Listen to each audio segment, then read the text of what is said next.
Chapter 10. Was it Monday yet?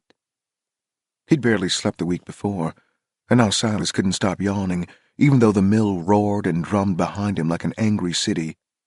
Each passing face in its tinted glass regarded the constable with ire, this tall black man standing shadowed in his hat, in the road with a whistle in his teeth, pickup trucks bumping over the railroad tracks and away from the mill, while impatient cars and SUVs inched forward. A week ago, he'd found Tina Rutherford's body under Larry Ott's cabin, and been in all the local papers and a few national ones, his picture this time, snapped by the police reporter as Silas stood by the cabin, watching agents from the Criminal Investigation Bureau in Jackson carry the body bag out. The article said that he'd been investigating Larry Ott's shooting, a possible suicide attempt, and happened across the old cabin. He'd have been a hero if he'd found her alive. You what? French asked on the radio, panting. I think it's her, Roy. Don't touch a thing, French ordered. and don't tell a soul. Just set up your perimeter and wait. He and the sheriff arrived sharing a four-wheeler not long after, search warrant in hand, prying the lock off the cabin door and moving the bed aside. French saying he'd walked this land himself, twice, both times missing the cabin, camouflaged as it was by kudzu. How in the world had Silas found it? Just lucky, he'd lied. The cabin was illuminated that night by harsh floodlights on tripods, heavy orange extension cords leading outside to where portable generators had been trailered in by four-wheelers. French filmed the two forensics experts from the CIB wearing tie-back suits and respirators as they dug into the floor, using entrenching tools to move the soft dirt. Half an hour later, one raised his head and gave French a thumbs up. Standing in the corner by the stove, Silas had no way to catalog his emotions as what he'd been smelling for a while bubbled up out of his throat, and he fled the house, out the door through the vines and ivy spot-lit and drawn back like curtains.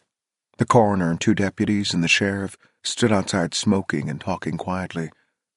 Silas gave them a weak nod as he lurched into the night, past where the lights could find him, and retched until his eyes burned and his gut hurt. Later he went back in. Hand over his nose and mouth, he forced himself to look down at what they were discussing, photographing. She'd been thrown in naked on her stomach, he could tell. He could see part of her spine, but not, thank God, what would have been her face. What he saw was not even a girl anymore. Instead, something from one of Larry's horror books, black and melted-looking and dissolved.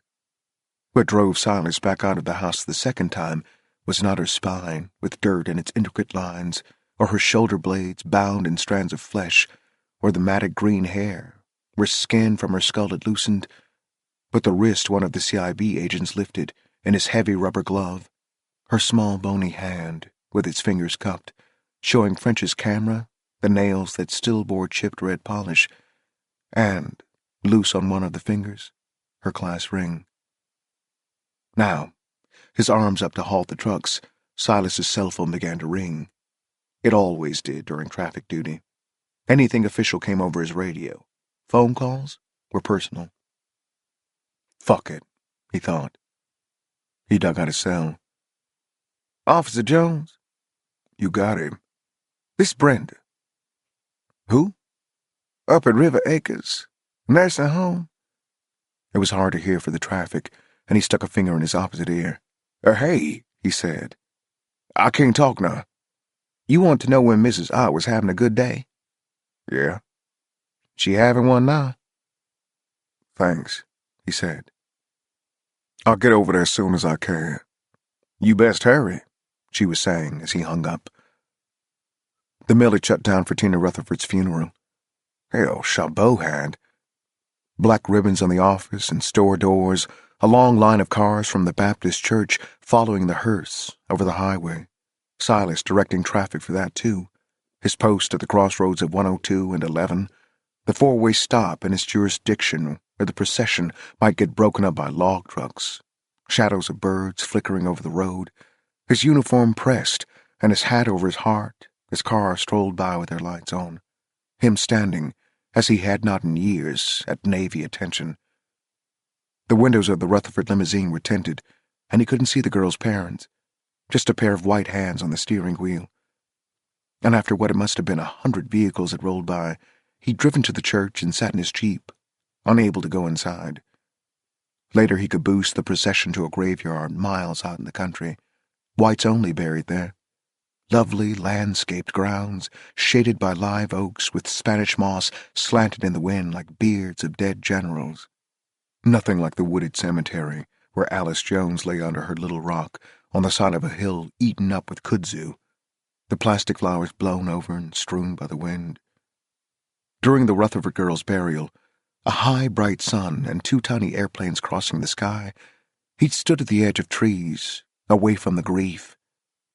French had been the one to tell Rutherford his daughter was dead, and for that, Silas had been grateful, while the white people near the open grave and the black ones surrounding them at a distance sang Amazing Grace, accompanied by bagpipes, and while Larry Ott lay in his coma, belted to his hospital bed, a deputy posted by the door.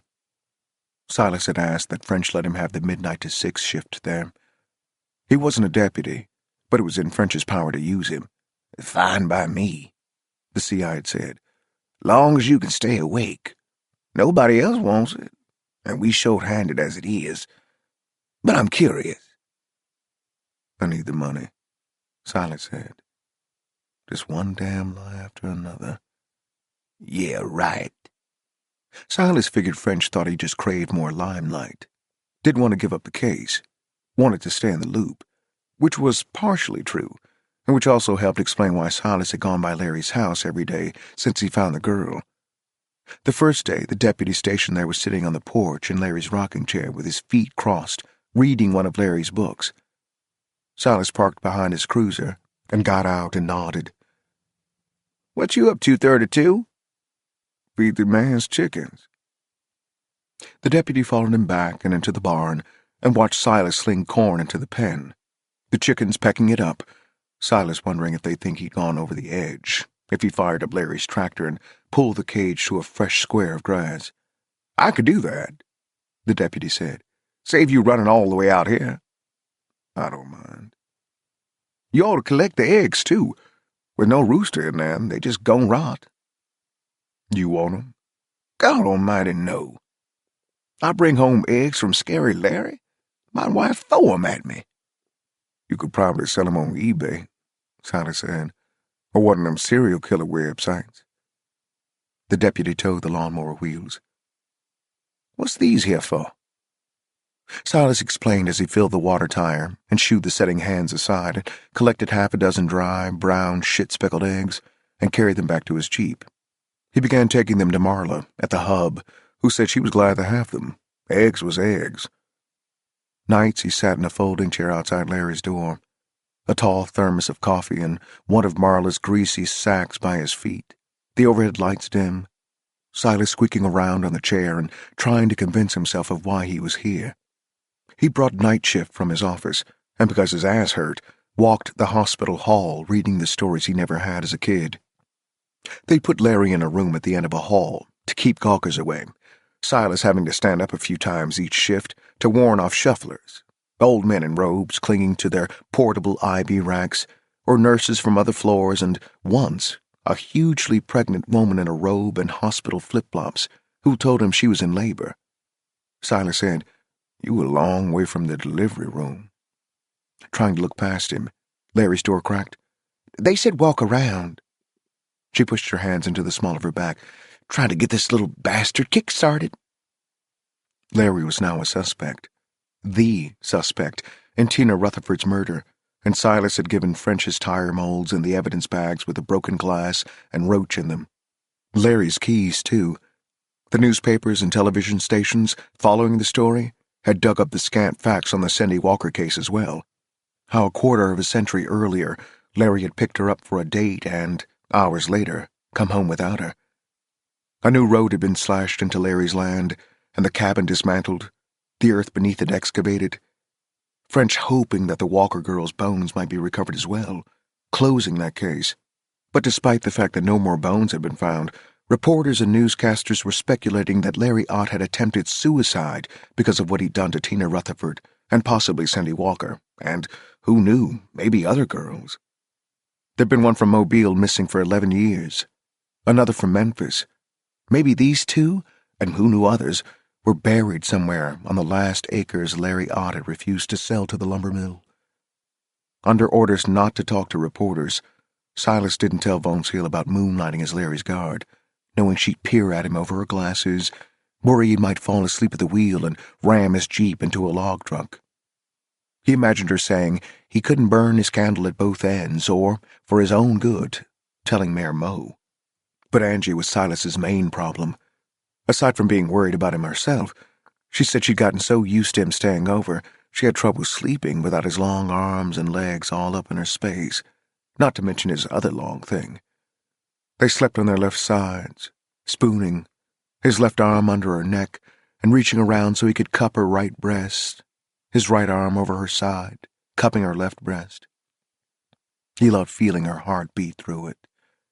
He hadn't seen her since their lunch at the diner, and knew he was using his guard duty as an excuse to avoid finishing their conversation. She called on his cell each night as she lay in bed and talked in his ear, detailing her day of wrecks and heart attacks, of Tab, an old hippie, ranting against the war in Iraq. She had one sister over there in a base east of Baghdad, working in the pharmacy. Oh, and her other sister was pregnant again, by a different man. She told him the movies she'd watched, how much she liked the pastor at her church. She was on nights, Saturday and Sunday, so Silas promised to take Monday night off, and knew he'd have to tell her something, and worried it might be the truth. The rest of it. He'd avoided it so long himself, it sometimes didn't even seem real, what had happened in 1982. He wondered how it would feel to tell her everything, say who he really was, and he worried that if he did, she might start to see him differently.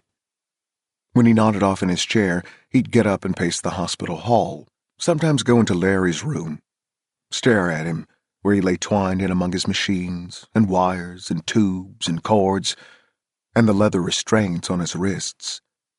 He looked helpless and weak, but was, Silas had been told, stable. His chest wound clear of infection, healing accordingly, draining well, but Larry still using a catheter, still on fluids. But he was big news. After the initial reports, before and after the funeral, the bands from Jackson, Meridian, Mobile, and even Memphis had camped out in the hospital lot, their satellites aimed at the sky. But now they were gone, this news fading as Larry slept and the world continued to supply new horrors, crashing planes, suicide bombers, kids shooting other kids. He supposed when, if, Larry ever regained consciousness, the parking lot would fill up again.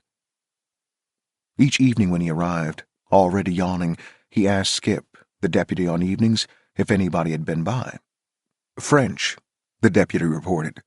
Old Lolly, the sheriff, once in a while. Doctors and nurses, patients. Now and then a reporter. They're feeding him through a tube, Skip said. You ask me, they ought just to let the cocksucker starve. Silas had unfastened Larry's leather restraints the first night, like undoing a belt, but Skip told him the next evening that one of the shift nurses had complained and that the restraints were to remain on.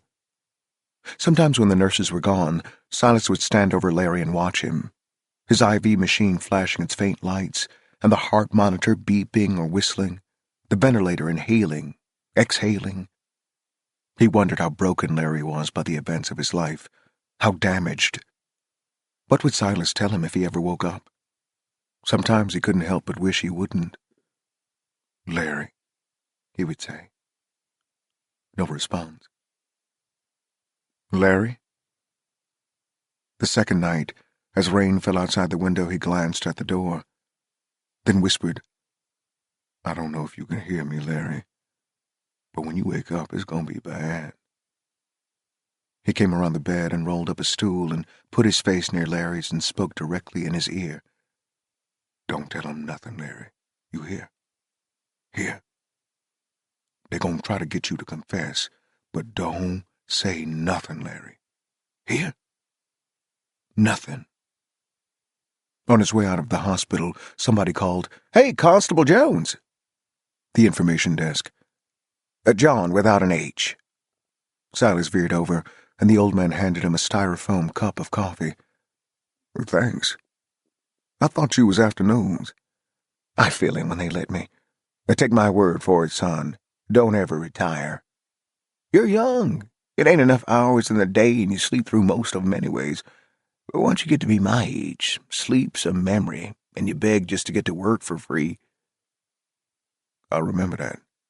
No, you won't. Or when you do, it'll be too late. Silas yawned, checked his watch. You asked about anybody else coming to see Mr. Ott, didn't you? Well, one of the other volunteers, he remembered it was somebody came by, not long after you did that first day, before all this brouhaha. Reason he didn't tell me sooner is that some of us are a tad on the senile side. If I could remember his name, I'd tell you. He waited for Silas to smile. Reporter? No, it's been plenty of them, but that wasn't what you wanted, was it? No. This fella didn't say who he was, just asked if Larry, they used his first name, had ever woke up. What'd he look like? Marlin, that was the other guy. He said he was his early 20s, skinny, white. Said he was, what was the word he used? Oh, he said he was kind of stringy looking. Thanks, Silas said. He glanced behind him. Y'all got cameras in here? Maybe a video of him? Supposed to, but it's been broke a while. They tell me it's in the budget to get it fixed, but you know how budgets work. Get money for one thing, takes it from another. Got that right, Silas said. When he went by Larry's that afternoon, a new deputy and a plainclothes officer from the CIB were in the house going through Larry's papers. Both men came out and watched him feed the chickens, as if it were an exhibition. Each day was different at Larry's. Different lawmen. French there the next afternoon, shaking his head at the farmer constable. "What's going on?" he asked, flinging in the feed. What you mean? You know what I mean. Silas just shrugged and went to get the eggs. He looked out at French, regarding him from the other side of the wire, and told him about the stringy-looking man. French said without more than that, the tape say, or an ID, it sounded like a dead end. Stringy-looking, he said. Hell, that's practically a goddamn demographic in southeast Mississippi. The next day, when Silas drove out, he found the house and barn deserted. Sheriff's department seals on all doors, including the barns, warning intruders that this was a crime scene. How am I supposed to feed y'all? Silas asked out loud. Or get them eggs? No answer from the chickens, gathered across the wire, waiting, clucking, scratching. They seemed used to him all right, looking at him their sideways way, and he was beginning to think he could tell them apart. He drove that evening to Walmart and bought 2 bags of chicken feed and put them in the back of his Jeep and was out there that night, slinging in the moonlight. He filled an old milk jug with water from the spigot at the back of Larry's house and sloshed it over in a bowl so they could drink. The egg dilemma was still unsolved. Fuzzy days found him asleep in the Jeep, while speeders went unabated on the highway below. The Jeep took longer and longer to crank. One day he swung by the auto shop at the mill, and the mechanic opened the hood and whistled. "If this thing was a horse, we'd have done shot it," he said. He told Silas to bring it in early next week and leave it a few days. He'd see if he could order parts from the salvage yard. "Carburetors," he said nostalgically. After his evening patrol, Silas would roil semi-conscious in his sweaty sheets, waiting for the alarm to buzz so he could go to the hospital and watch Larry sleep. One night he sat dozing in his guard chair and woke himself by snoring. He blinked and looked down the hall and saw a stringy-looking shadow standing watching him. Then it was gone. He rose and ran past the other rooms to the end where the hall was empty.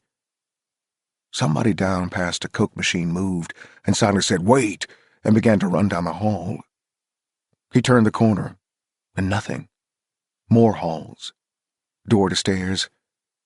He eased a bit farther along the hall, then turned and went back to Larry's room, shaking his head, wondering if he'd made it all up. The rest of the night he stayed awake. Now, Monday, he finished the traffic.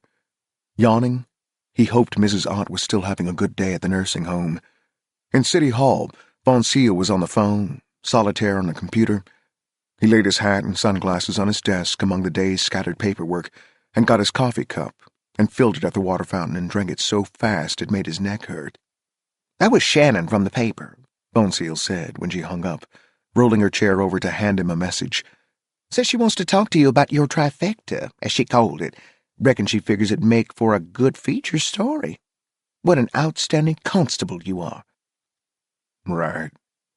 I'm headed over to River Acres. "What for?" See Mrs. Ott. "Larry's mother?" Yeah. "Well, you look like you ain't slept in a month," she said.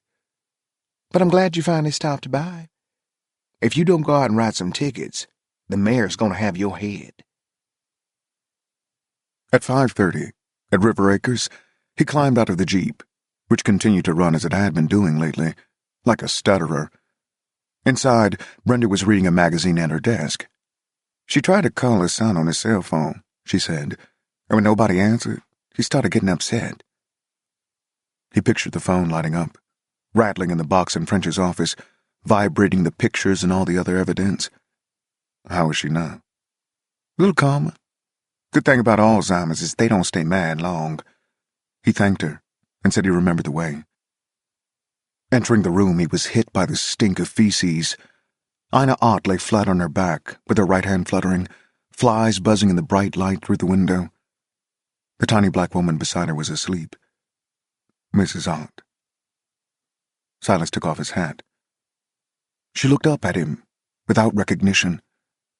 "I've missed myself," she said. "Where's Larry?"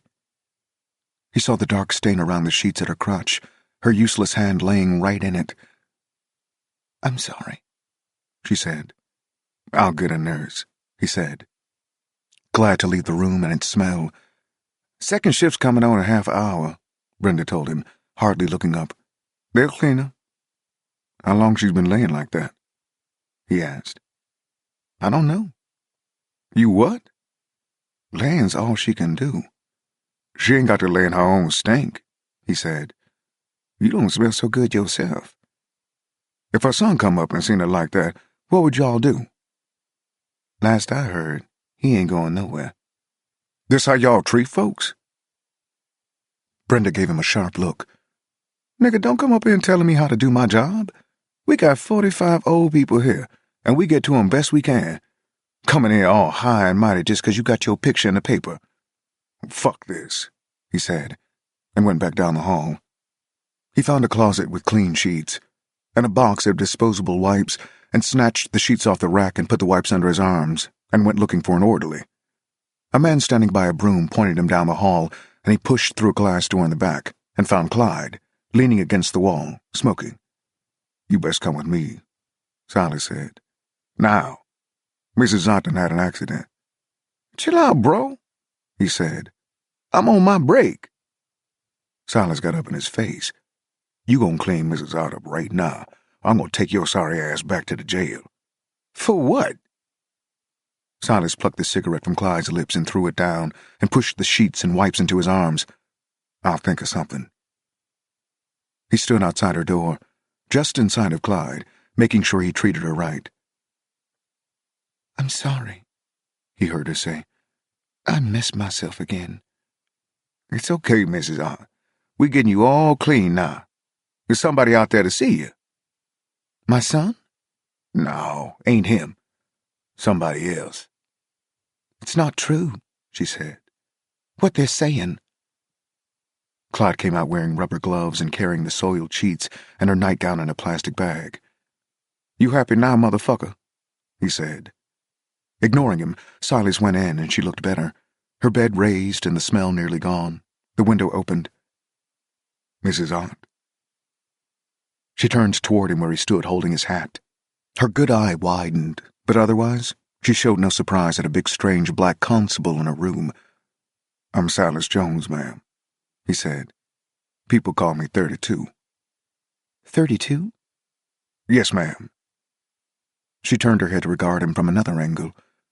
Wedged between the beds, a small table held nothing but a worn-out Bible. Out the window, Past the black woman still asleep and beyond the chain-link fence, cars on the highway. Her dying view. "I may have met you," she said, "but I'm forgetful." "Yes, ma'am. I come seen you once before about your son. I used to be friends with him. A long time ago." "He's okay, isn't he?" "Well," he said. "I called him, but nobody answered." Silas looked down at his hat. Maybe this was why police wore hats, for the distraction they provided when you had to tell somebody their daughter had not only been strangled to death, but beaten and raped first, or to tell a woman her son had not only been shot, but maybe had shot himself, and that if he ever woke up, he'd be charged with killing the girl. "Well," he said again. "He didn't have many friends," Mrs. Ott said. When he looked up from his hat, she was watching him. "I came to ask you about my mother," he said. "What's her name?" "Alice Jones." "Who?" He took the photograph of her from his wallet and showed it to her, Alice holding Larry as a baby. Silas realized that she must have been pregnant in the picture, though she didn't show. "Why, that's my boy," Mrs. Ott said. "and that was our maid. I can't recall her name." "Alice," he said. "Yes, Alice Jones." But she had to leave. Mrs. Ott lowered her voice, but continued to look at the picture. A nice colored girl, but loose. She got herself in a family way and wasn't married. I don't know whatever happened to her. What was her name?" "Alice," he said gently. "She died a while back. I had a heart attack in her sleep." She reached out to touch his hand, laid there on the side of her bed. "I'm so sorry." "Reason I came," Silas said, "was to ask you if you know who her baby's daddy was." "What's your name again?" 32. "That's not a name. What did your mother call you?" "Silas." "I remember you, Silas. You were Larry's friend." "Yes, ma'am, I was." For a long time she watched him, and he saw himself come and go in her eyes. She knew him, then she didn't. Then for a moment, she did again. "Silas." "Yes, ma'am." "I'm frightened." "Of what?" Shaking her head. I can't remember." They sat. The other old woman in the bed by the window shifted in her sleep and made a low noise. He watched Mrs. Ott's good eye brim, a tear collect and fall and fill one of her deep wrinkles and never emerge at the bottom. "I'm sorry, Mrs. Ott," he said, and saw he'd lost her. She was looking at him as if she'd never seen him. "Clyde?" she said. "No, ma'am. It's Silas." "Who?" He sat for a while longer, finally admitting that yes, he was Clyde. He let her ask about her chickens, and he began to tell her how Eleanor Roosevelt kept trying to lay with no success, and how Rosalind Carter was getting fatter, and Barbara Bush had lain 2 eggs in one night. And finally, as the chickens moved in their pen, smudges in her memory, she closed her eyes and began to sleep. He turned his fingers to free them of her brittle grip and took, from the sheets where it had fallen, the photograph. He fitted it in her good hand and rose and left her in the light from the door and went down the hall and outside to his Jeep. He was late for dinner with Angie, her turning her cheek to catch his kiss there and leaving him standing by her open apartment door as she descended the stairs toward her car. He wore jeans and a white button-down shirt. He'd left his hat, which she only liked if it came with the uniform. She drove, unusual for them, a sign she was peeved. 10 minutes later, he sat across from her in a booth in the Folsom Pizza Hut, while the Braves lost on the television on the far wall. "Baby," he finally said, over their medium supreme, "what is wrong?" "What you mean?" "You know what I mean. You all quiet." "Maybe 'cause I ain't seen you all week and you late and don't even call? I put on my best jeans and you ain't even say I look nice?" "You look nice." She shook her head. I know I do. You ain't got to tell me. My point is, where are you? I'm tired, so. She lifted her pizza and took a bite and chewed slowly. You know how I can tell when you lying, 32? He met her eyes. How? You stop messing with that hat.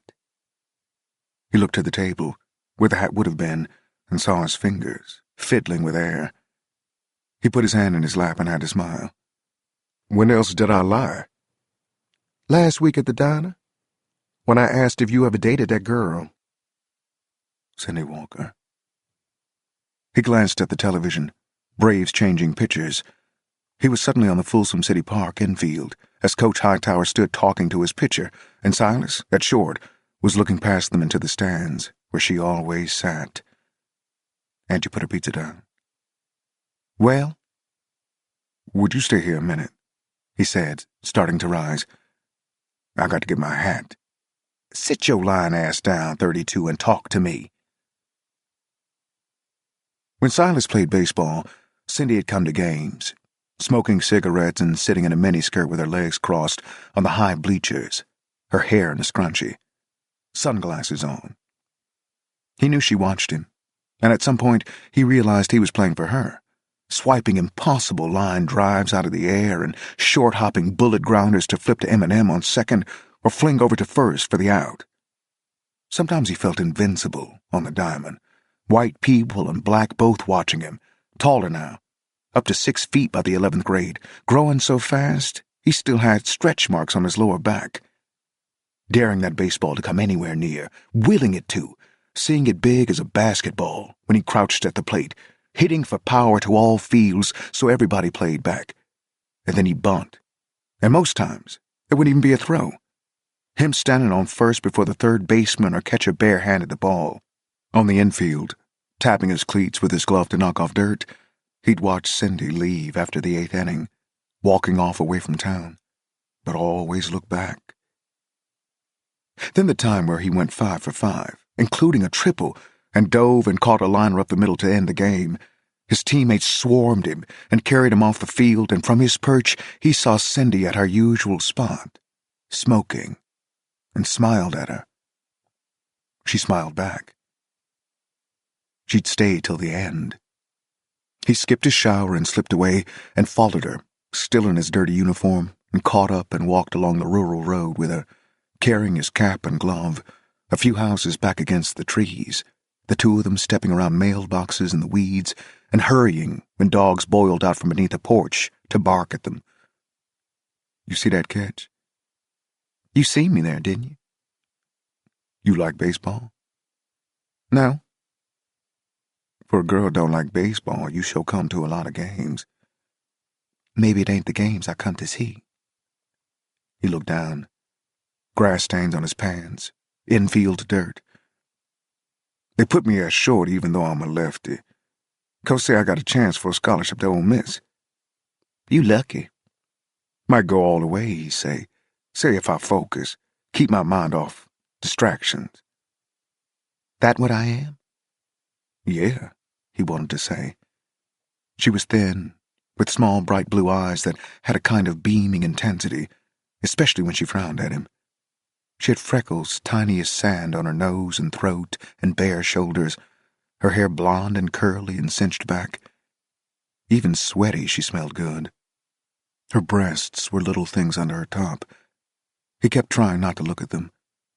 She had a concave figure, walking with a little hook to her belly in, as if waiting to absorb a blow. Today she wore sandals, and he liked her white freckled feet and red toenails. You from Chicago? He said he was. What's it like up there? It's cool.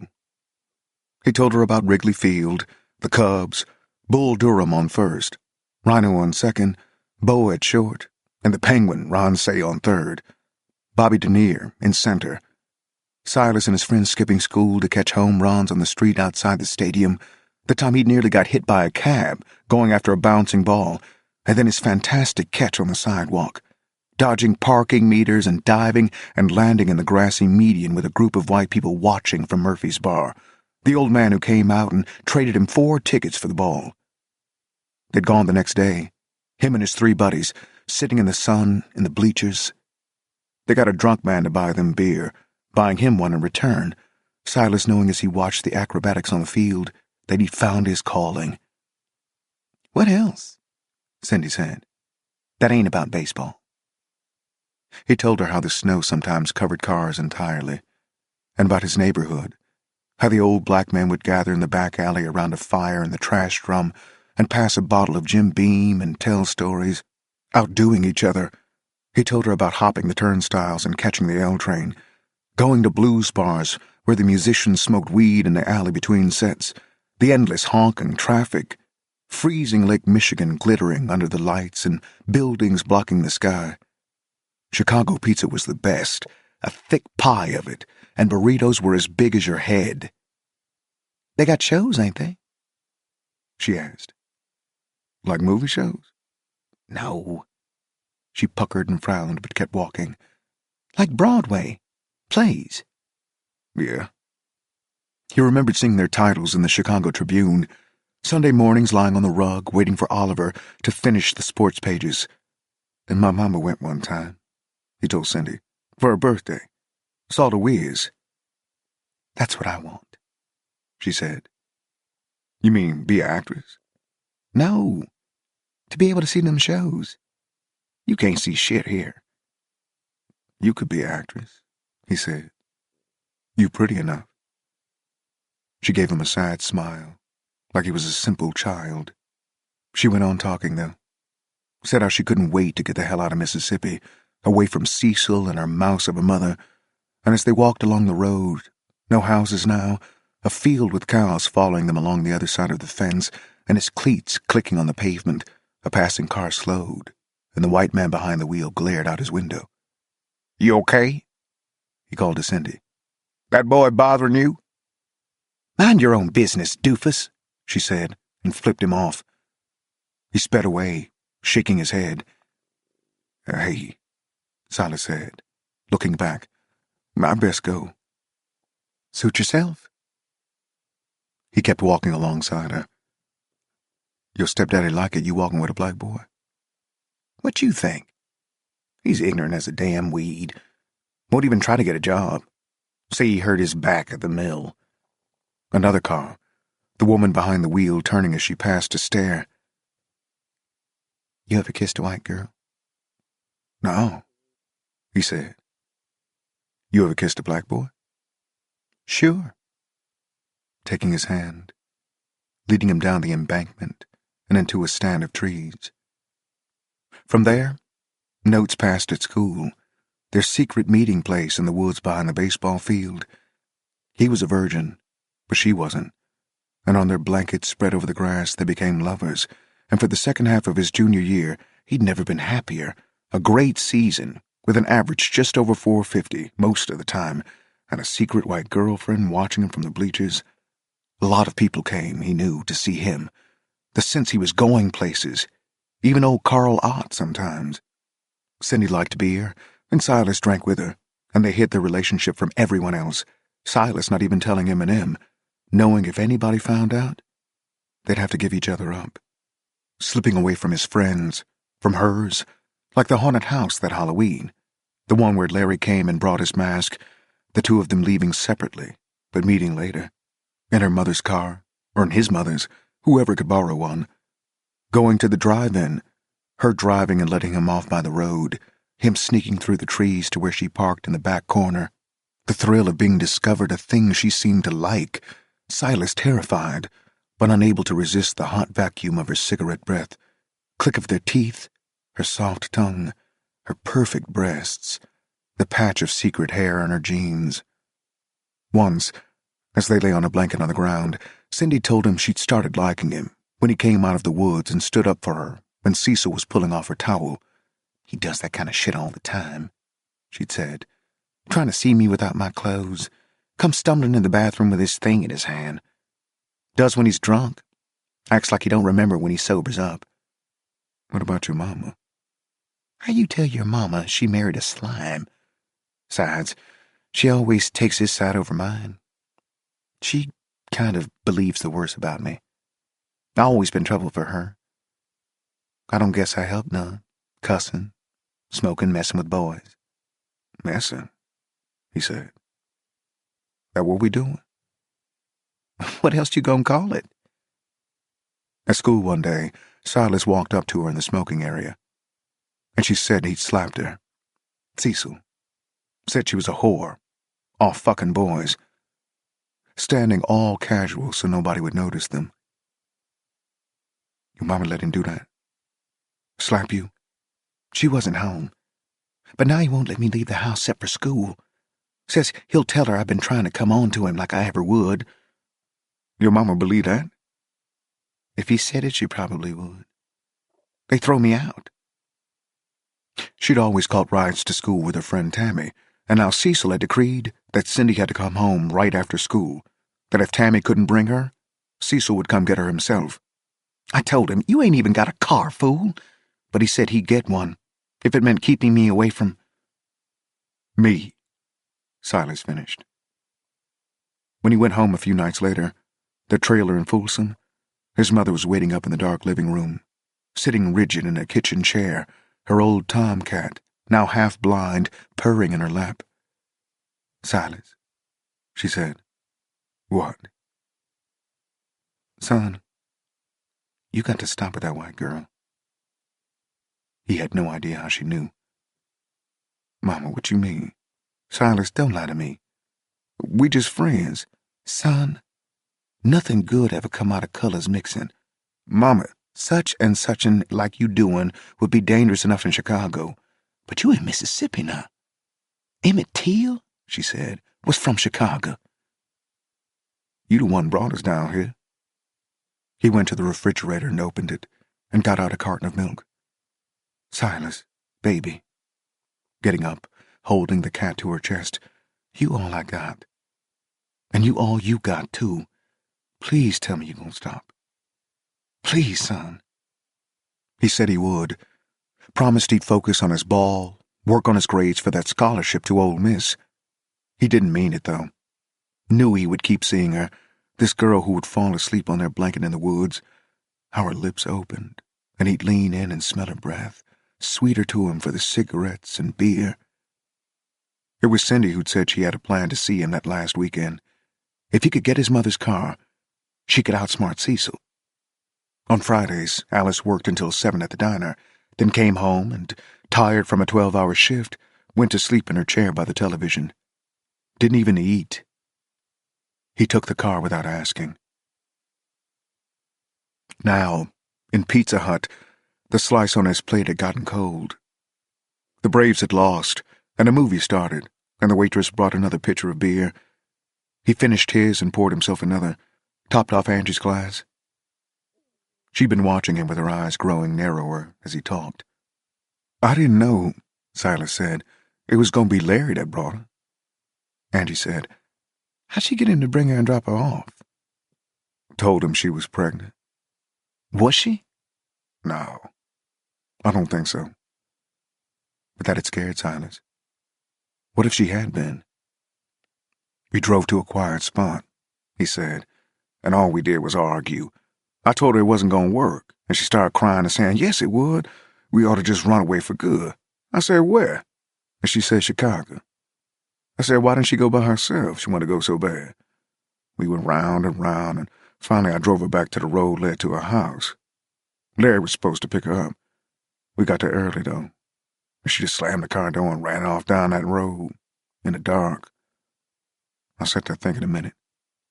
There wasn't no way I could go after her. Not with Cecil there, drinking. When I got home, Mama, she was waiting on me. She could tell from my face where I'd been. Never even said anything. Just went to her room and closed the door. Did something I never seen her do. Called in sick to work at the diner. I could tell she'd had enough. Monday she went to see my coach, but everybody else was talking about Larry, how he took Cindy on a date and she never came back. And a month later, I was on my way north up to Oxford High School, living in the coach's basement. Angie watching him. To be honest, he said, I was glad to go. There's a whole lot better up there. Better field, school, They give you your cleats and equipment. Pretty soon I had me a girlfriend, whose name he couldn't remember. Angie said, "And Larry?" Silas looked to where his hat would have been. He said, "I forgot him. Him and Cindy both." "Forgot him?" "It wasn't hard.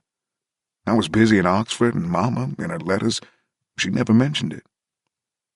"You let him take the blame?" "All this time, I thought she'd just run off. Thought she'd turn up sooner or later and it'd be okay." "For 25 years you thought that?" A pleading note in his voice. "Things ain't so clear when they happening, Angie. You're 18 and playing ball and everything's going your way. Then all of a sudden 25 years passed, and the person you look back and sees a whole nother person. You don't even recognize who you used to be. Until I come back down here that I saw the mess I'd made." "So it was Cecil who killed her?" "That's my guess." "Where's he now?" "Dead. His wife, too." He moved his hand to the center of the table. He hoped she'd place hers on top of it, but she didn't. He looked out the window where he could see their reflections, saw her watching him and focused on her profile. It was easier than looking at her eyes, seeing what she must be thinking. "Sometimes," he said, "I think it'd be better if Larry had died." "Better for you?" "For him?" "Yeah, but for you too."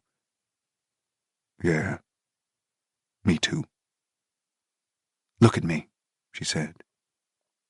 He did. "I know this, 32 Jones," she said. "You didn't let him die, did you? 'Cause of you, that man's still alive. And when he wakes up, if he ever does, it's gonna be even worse for him. Just imagine that." "I have been." "Well then," she said, "what you gonna do?" He slept little, used to his night shift outside Larry's room, and at 6:30 the next morning, he eased out of bed and left Angie in a nightgown and the sheets, the first time she'd worn anything to bed. They hadn't made love after dinner, neither in the mood, didn't even try, just lay apart, not much more to say between them, her heart beating in her breast without him to hold it. Outside, he closed the door and locked it. A bright September morning, sparrows shooting through her balcony with its hanging plants. He stood looking where she'd hung bird feeders, had a table and chairs set up. They spent many evenings out here, her serving his beer in glasses without him even asking her to. Al Green on the CD player. He hung his badge around his neck and went down the stairs. On the road, he noticed the Jeep's blinkers had stopped working and rolled down his window and hand-signaled onto Highway 5. Opting for an early morning patrol of the eastern part of Rutherford's land, cruising through the lines of loblolly pines, bumping over the washboard roads, letting himself in and out of gates with his big key ring. He was sweating by the time he got back to Chabot, around 7:30. He hand-signaled into the parking lot across from the mill and went up the steps and let himself into Town Hall, glad Von Seal wasn't there yet. He made coffee and fussed with some paperwork, checked his email. At 5 to 8, he went out, slipping the orange vest on, crossed the parking lot, and directed traffic at the shift change. He saw Von Seal arrive, and tooted his whistle at her as she got out of her pickup. He wasn't hungry, so he didn't make his normal visit to the hub. He drove to Larry's house, caught between two log trucks much of the way, and slung a bowl full of feed in the chicken wire and watched the first ladies peck it up.